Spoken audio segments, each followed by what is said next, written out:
আমি আমার লাইফে অনেক বড় বড় দোকানের থেকে ফুচকা খেয়েছি, কিন্তু ভাই আমার কাছে ওই রাস্তার 20 টাকা 30 টাকা দামের ফুচকা টেস্ট সবচাইতে ভালো লাগে, সবচাইতে পছন্দের।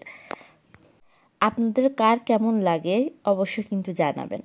হ্যালো, আসসালামু আলাইকুম, আমি Poonam from my page Poonam সিম্পায়ার। কেমন আছেন আপনারা সবাই? আশা করছি আল্লাহর অশেষ রহমতে ভালো আছেন। হ্যারি পটার অ্যাকচুয়ালি রাস্তার খাবার দাবার খুব বেশি অ্যাভয়েড করে, বিশেষ করে আমার ক্ষেত্রে। সেই জন্য আমি যখন অনেক বেশি জেদ ধরি তখন হয়তো বা খেতে দেয়, আদারওয়াইজ সে কখনোই রাস্তার খাবার দাবার আমার জন্য অ্যালাউ করে না।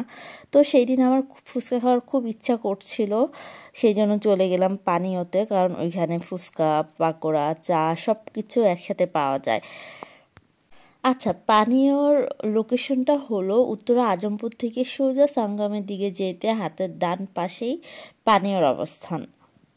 ছোটোখাটো একটা রেস্টুরেন্ট, বাট খুব সুন্দর ডেকোরেশন করা।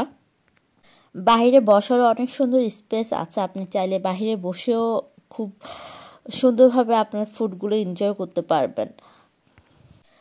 আর ছোট হলে কি হবে, এখানে অনেক ধরনের খাবার পাওয়া যায়, অনেক ধরনের বলতে অনেক ধরনের। হালিমটা তো অনেক অনেক অনেক বেশি মজার।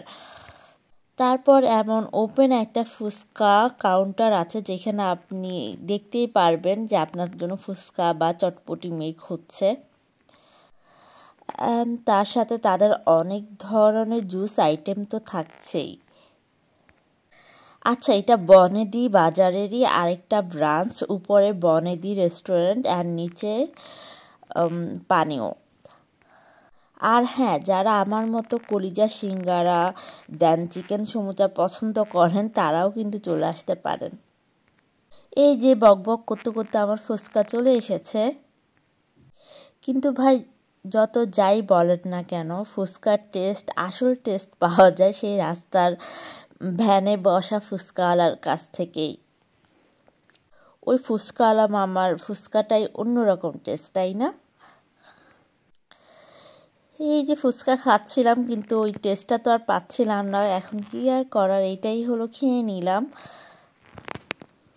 বাট হ্যাঁ, এই সবগুলা মেবি এখন আর উত্তরাতে নেই, আমি যতটুকু জানি, বিকজ লাস্ট আমি বাংলাদেশে যখন গিয়েছিলাম তখন আমি এদেরকে আর দেখতে পাই নাই। তো ফুচকা খাওয়া শেষ করতে করতে চা চলে এসেছে। ওদের চাটা কিন্তু অসাধারণ, খুব মজার।